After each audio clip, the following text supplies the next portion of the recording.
Assalamualaikum warahmatullahi wabarakatuh. Kembali lagi dengan saya Agus Cahyati, NIM 2019-53155 akan mempresentasikan kembali mengenai konsep entitas. Mari kita mulai. Jadi yang pertama yaitu terminologi. Dalam terminologi yaitu ada entity, atribut, data value atau nilai atau isi data, kemudian ada record atau tuple, dan file. Yang pertama yaitu entity. Entity adalah orang, tempat, kejadian, atau konsep yang informasinya direkam. Contoh dari entity rumah sakit yaitu ada pasien, dokter, obat, dan kamar. Dan contoh untuk entity pada universitas yaitu ada mahasiswa, dosen, mata kuliah, dan buku. Kemudian atribut. Setiap entity sendiri mempunyai atribut. Atribut yaitu sebutan untuk mewakili suatu entity atau entitas. Contohnya, seorang siswa dapat dilihat dari atributnya, misalnya nama, nomor siswa, alamat, nama orang tua, dan hobi. Nah, atribut adalah data elemen, data field, atau data item. Nah, berikut dari gambar ini merupakan contoh entitas mahasiswa dengan atribut NIM, nama mahasiswa, tanggal lahir, alamat mahasiswa, dan IPK. Kemudian data value atau nilai isi data. Data value sendiri merupakan data aktual atau informasi yang disimpan pada tiap elemen atau atribut. Pada atribut nama mahasiswa menunjukkan tempat di mana informasi nama mahasiswa disimpan. Kemudian data value-nya adalah Adi, Arif, Budi merupakan isi data dari atribut mahasiswa tersebut. Nah, berikut gambar contoh dari data value sebuah entitas dari mahasiswa tadi.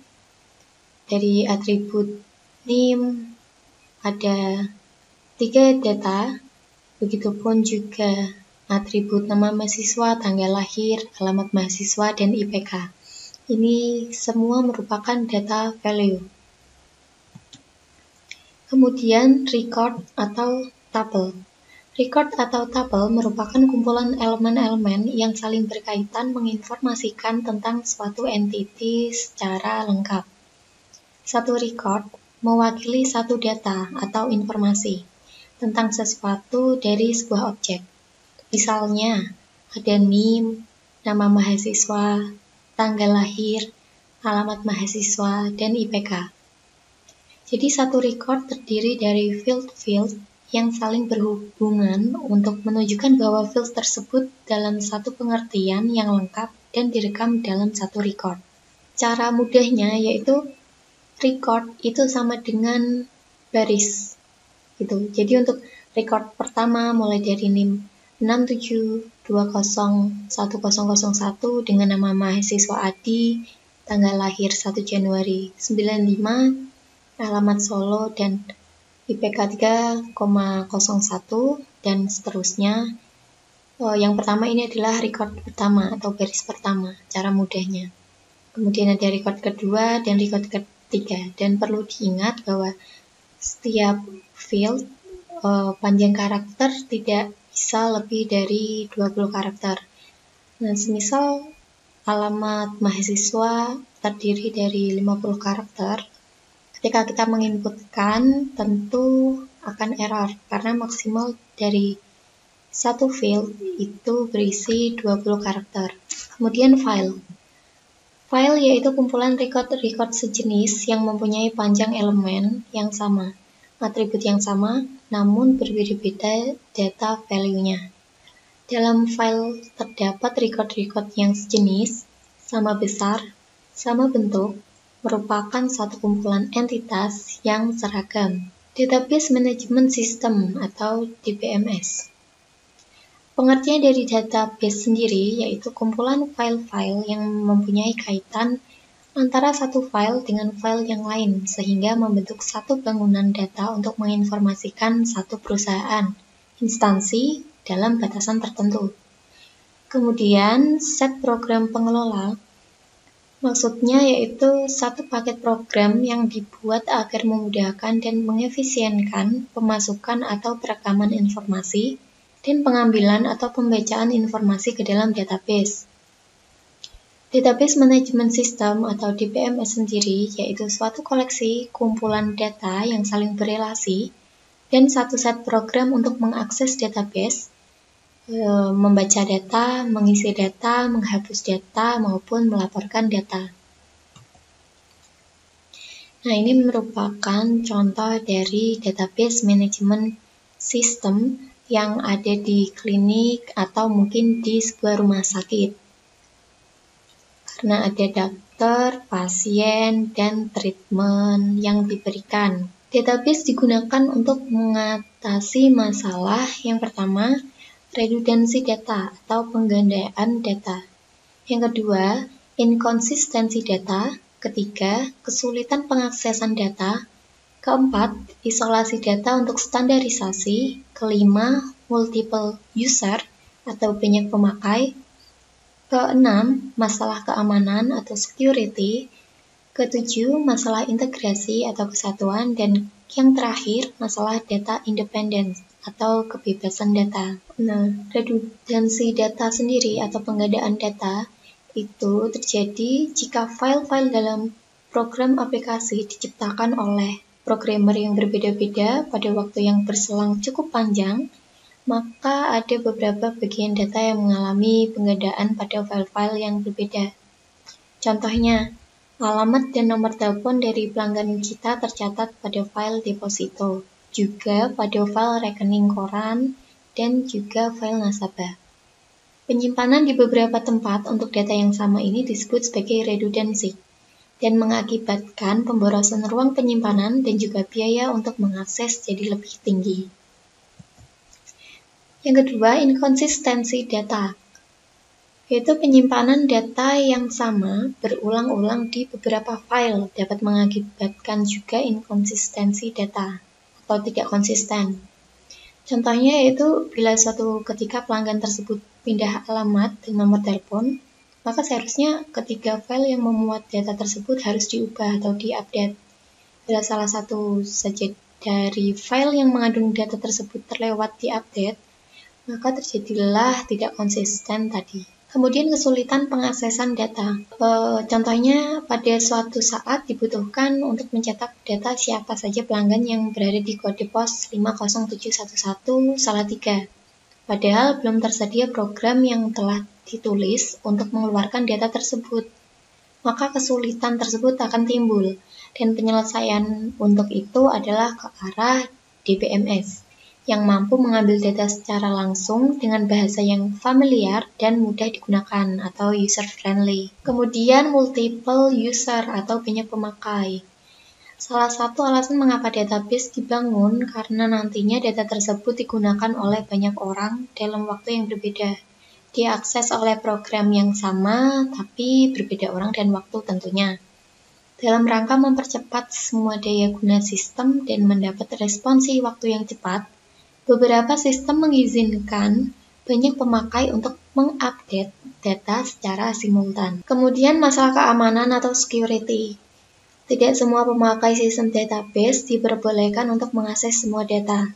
Misalkan data mengenai gaji pegawai hanya boleh dibuka oleh bagian keuangan dan personalia. Tidak diperkenankan bagian gudang membaca dan mengubahnya. Keamanan ini dapat diatur lewat program aplikasi yang dibuat oleh pemrogram dengan menggunakan password atau user level untuk setiap pengaksesan data. Kemudian masalah integrasi atau kesatuan, yaitu database berisi file-file yang saling berkaitan. Masalah utama adalah bagaimana kaitan antara file tersebut terjadi. Meskipun kita mengetahui bahwa file A berkaitan dengan file B, Namun secara teknis, maka ada field kunci yang mengaitkan kedua file tersebut. Kemudian masalah data independence atau kebebasan. Bagaimana sih kita mampu menciptakan di mana antara program, aplikasi, dan database pada keadaan terpisah itu mengenai independence atau kebebasan. Sehingga perintah-perintah dalam paket DBMS bebas terhadap database. Namun perlu juga dipikirkan bagaimana bila ada syarat terhadap database yang ada. Contohnya nih, syarat pengambilan uang tabungan bank adalah harus disisakan paling minimal 25.000. Syarat ini tentu dimasukkan dalam database yang dibangun saja. Namun, bagaimanakah bila suatu ketika syarat itu telah bergeser dari yang awalnya 25.000 menjadi 50.000? Di sini program, aplikasi, dan database yang telah dibangun haruslah diubah. Dan ini menunjukkan ketidakbebasan program yang dibuat terhadap database. Kemudian abstraksi data. Abstraksi data yaitu sistem yang sesungguhnya tentang teknis bagaimana data disimpan dan dipelihara seakan-akan disembunyikan kerumitannya, dan kemudian diungkapkan dalam bahasa dan gambar yang mudah dimengerti orang awam. Dari gambar tersebut, dari gambar abstraksi data, yang pertama yaitu ada level fisik. Nih, yang pertama, atau Physical Data Organization. Level fisik sendiri yaitu level abstraksi paling rendah yang menggambarkan bagaimana data disimpan dalam kondisi sebenarnya. Kemudian yang kedua adalah level konseptual. Nih, level abstraksi data level lebih tinggi yang menggambarkan data apa yang disimpan dalam database dan hubungan relasi yang terjadi antara data. Kemudian yang terakhir yaitu level pandangan pemakai atau view level, yaitu level abstraksi tertinggi yang menggambarkan hanya satu bagian dari keseluruhan database. Kemudian ada paket bahasa dari SQL atau Structured Query Language. Yang pertama itu ada select, insert, update, delete, dan merge. Itu masuknya ke dalam DML atau Data Manipulation Language. Kemudian ada create, alter, drop, rename, truncate, comment. Masuknya ke dalam DDL, yaitu Data Definition Language. Kemudian ada grant dan revoke, masuknya ke DCL atau Data Control Language. Kemudian ada commit, rollback, dan save point, masuknya ke dalam transaction control. DML atau Data Manipulation Language, yaitu bahasa yang memperbolehkan pemakai untuk akses atau manipulasi data yang telah diorganisasikan sebelumnya di dalam database. Dengan DML berarti akan, yang pertama, mengambil informasi yang tersimpan di database. Yang kedua, menyisipkan informasi baru ke database. Dan yang ketiga, menghapus informasi dari database. Secara dasar ada dua tipe DML. Yang pertama, prosedural, yaitu membutuhkan pemakai untuk menspesifikasikan data apa yang dibutuhkan dan bagaimana untuk mendapatkannya. Yang kedua, ada non-prosedural, yaitu membutuhkan pemakai untuk menspesifikasikan data apa yang dibutuhkan tanpa menspesifikasikan bagaimana untuk mendapatkannya. Paket bahasa prosedural adalah DBase 3, Foxbase, sedangkan untuk non-procedural DML adalah SQL dan juga QBE atau Query by Example Query. Query adalah pernyataan yang diajukan untuk mengambil informasi, merupakan bagian DML yang untuk pengambilan informasi disebut query language. Contoh dari query language, yang pertama ada select bintang from, kemudian kita inputkan nama tabel yang diinginkan atau yang akan dipanggil. Kemudian yang kedua ada insert into, nama tabel yang akan dipanggil, kemudian value, dan kita berikan nilainya. Kemudian ada update, nama tabel, set, nilai baru, where, kondisi. Kemudian yang keempat ada delete dan nama tabel, where, kondisi. Kemudian ada DDL atau Data Definition Language. DDL bahasa khusus untuk mendefinisikan pola atau skema database. Satu set perintah dalam DDL yang menspesifikasikan suatu terapan yang rinci dari pola database yang biasanya tersembunyi dari user atau pemakai. Perintah dalam DDL adalah create, modify report, dan modify structure. Pengguna database sendiri ada 3, yaitu database manager, database administrator, dan database user. Database manager merupakan satu modul program yang menyediakan interface antara penyimpanan data low level dalam database dengan satu aplikasi program dan query yang diajukan ke sistem. Kemudian untuk database administrator, yaitu orang yang mempunyai kekuasaan sebagai pusat pengontrolan terhadap seluruh sistem, baik data maupun program yang mengakses data. Kemudian, database user yaitu orang yang melakukan bagaimana informasi dibaca dan menyimpan data baru ke dalam database. Berikut merupakan gambar dari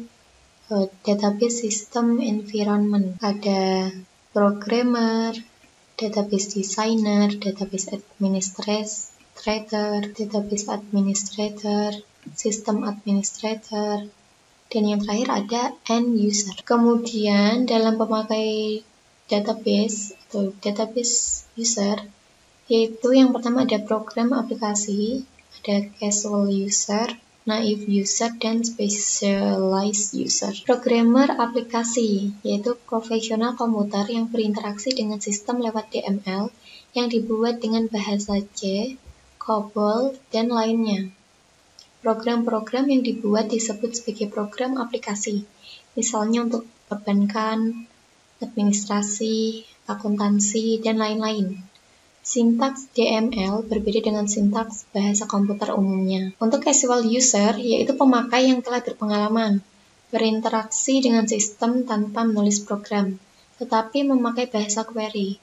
Setiap query akan mengajukan ke query processor yang mengambil dari perintah DML. Naive user, yaitu pemakai yang tidak berpengalaman, berinteraksi dengan sistem tanpa menulis program, tinggal menjalankan satu menu dan memilih proses yang telah ada atau telah dibuat sebelumnya oleh programmer. Jadi ini lebih ke orang awam. Kemudian specialized user, yaitu pemakai khusus yang menuliskan aplikasi database tidak dalam kerangka data processing yang tradisional.